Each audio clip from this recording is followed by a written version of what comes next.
Hey guys, welcome back to my channel. My name is Jaharn and I'm so excited about this episode. So let's quickly rewind. In the last episode, I upcycled a lamp that you can see here using wood veneer, and I created a marquetry pattern onto the base. I had so much fun, but I do realize it was a little ambitious for someone who's just getting into marquetry or wanting to learn more about this technique. I realized I had quite a lot of wood veneer left over from that project. I also found some scrap wood in my studio, and then an idea started forming. I have actually been wanting to make a chessboard from scratch since the beginning of the year. When I saw that I had the wood veneer left over and some scrap wood left over as well from other projects this year, I decided that this would be the perfect opportunity to make a chess set from scratch. The thing is, my son Dusty loves chess. He is so obsessed with it.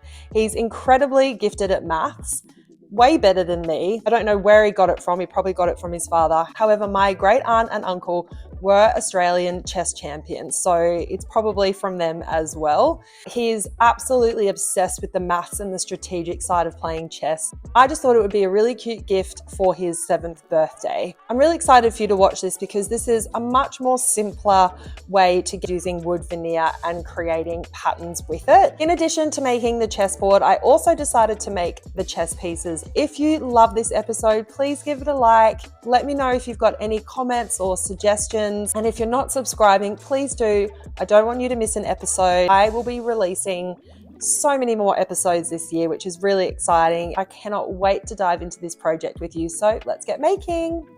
One of the joys of doing all my upcycling and DIY projects is that I get to work with some of the most beautiful materials. When it comes to wood, I like to hold on to the leftover pieces just in case I need them for an upcoming project, like this chess set I'm making for Dusty. To begin with, I wanted the chess squares to be 4 by 4 centimeters, and because there are 8 rows of 8 chess squares in a chessboard, I calculated the size of the board to be 32 by 32 centimeters. I measured and cut the largest piece of timber with my circular saw. You can also use a jigsaw, but I really like how accurate and straight a circular saw cuts. Then I sanded the timber all over with a 120 grit sandpaper sheet, followed by a 240 grit sandpaper sheet so the timber was nice and smooth. Then I went into my studio, assembled my tools, and started sorting through the pieces of veneer I wanted to use for the chessboard. After a lot of consideration, I ended up choosing 8 different veneers, making sure that the colours contrasted nicely with the timber board.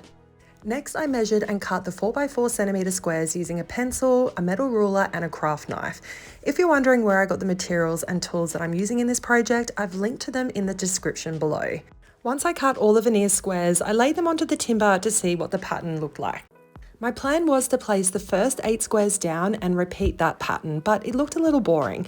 So I decided to lay the first 8 squares down, then reverse the pattern, which I then repeated. And I'm so happy I did this because it makes the chessboard look beautiful and unexpected.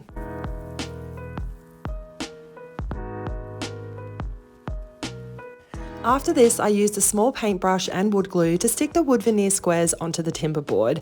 I applied the glue directly onto the board and only where the wood veneer would be stuck onto. I was also really careful not to apply wood glue onto the exposed timber board sections because I knew it would change the colour of the timber and would be a really big pain to sand off when it dried. I also applied low-tack tape after gluing each piece of wood veneer onto the timber board to hold it in place. In most cases, the veneer would curl up, so the tape was a really good option at making sure the veneer stayed flat. I figured out having several pieces of tape cut and ready to go was really helpful, and I also wiped away any excess glue with my fingertips.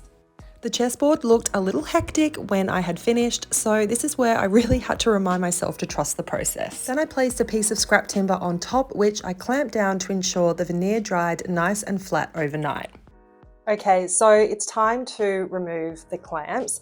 I actually rearranged them last night before I went to bed just to make sure that I had more even distribution because the top piece is actually a lot wider. So I was really worried that the clamping wasn't going to work properly, so I'll just take these off now. Now I'm actually really nervous because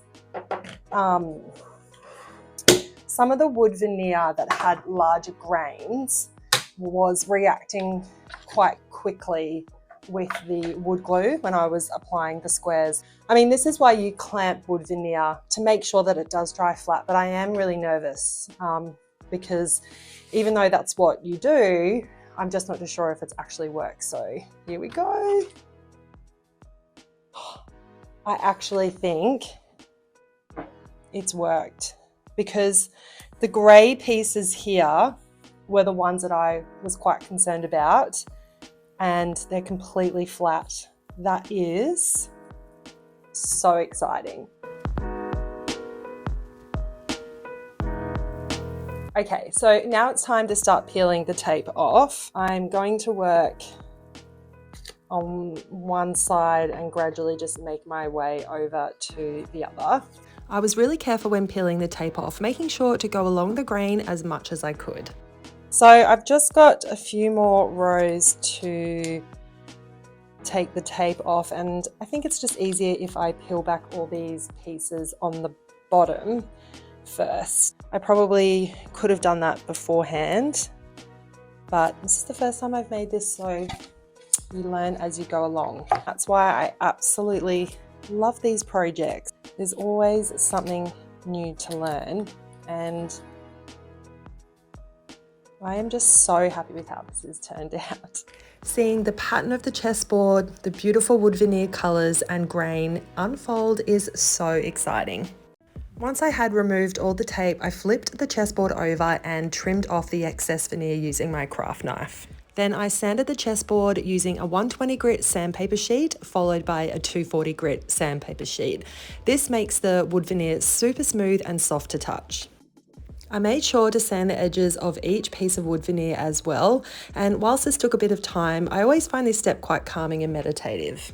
Then I used a clean paintbrush to remove the sanding dust and got onto applying 2 coats of gloss varnish using a clean microfiber cloth. And I made sure to wait for the first coat of varnish to completely dry before applying the second coat.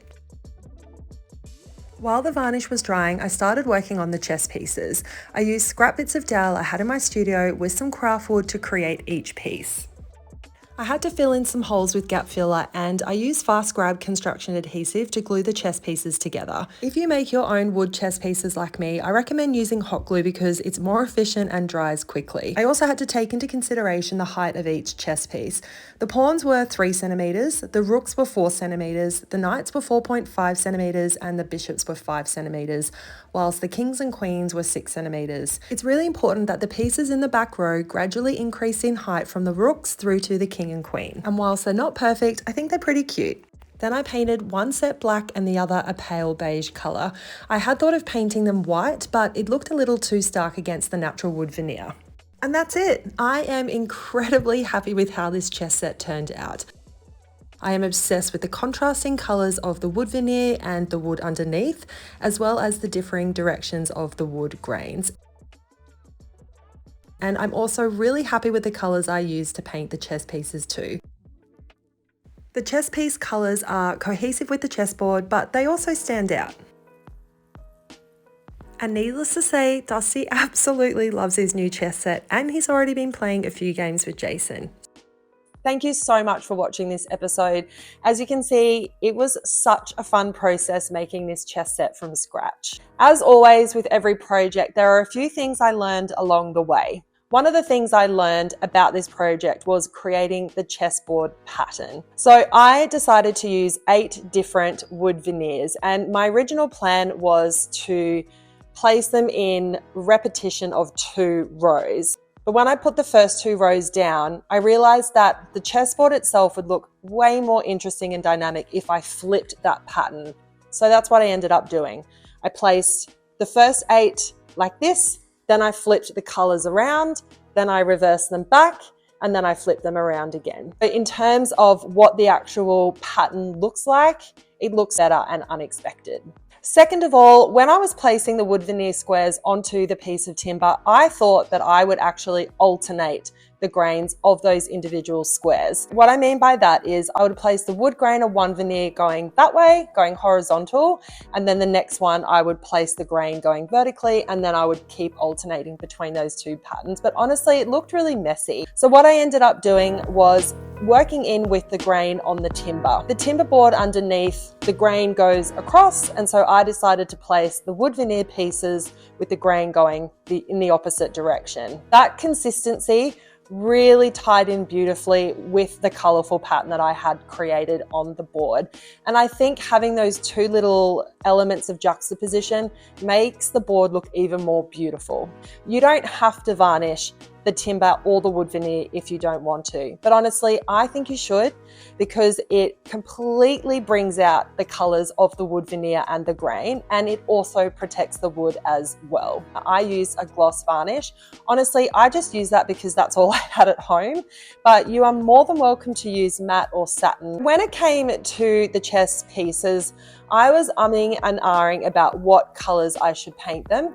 I really love pastel yellows and reds and dusty blues at the moment. And when I spoke to Jason, he said that if I painted the chess pieces in a color, it would draw attention away from the beautiful colors in the wood veneer. And I had to agree. So in my mind, I was going to paint the pieces black and white. I painted the first set black, and then the second set I was just about to paint them white, but then I realized that was quite stark, and I ended up using pale beige color, which I've linked to below, and I think that actually worked beautifully. Now, the pieces are not cut perfectly, and that's probably one thing that I wish I spent more time on. But at the end of the day, Dusty absolutely loves it. And he's a kid, he doesn't care about perfection, and that's what I love about kids. So I'm really happy with it. Dusty absolutely adores it, and I'm so excited to get stuck in and play a few games with him. I think too, when you make a gift from scratch for someone you love, that handmade quality just makes it even more special. What was actually so cute to see was when Dusty was playing with Jason, he understood what the pieces were straight away. And I think that's what is so amazing about chess, is that you don't have to have the traditional pieces in order to play chess. And I think if I was to ever make a board again, I would come up with something even more crazy. Anyway, I hope you love this project as much as I did. And if you've got any comments, questions, or suggestions, let me know below. I will always respond to you. And if you're not subscribing, please make sure you do, because it definitely helps me out. And yeah, I look forward to seeing you next time.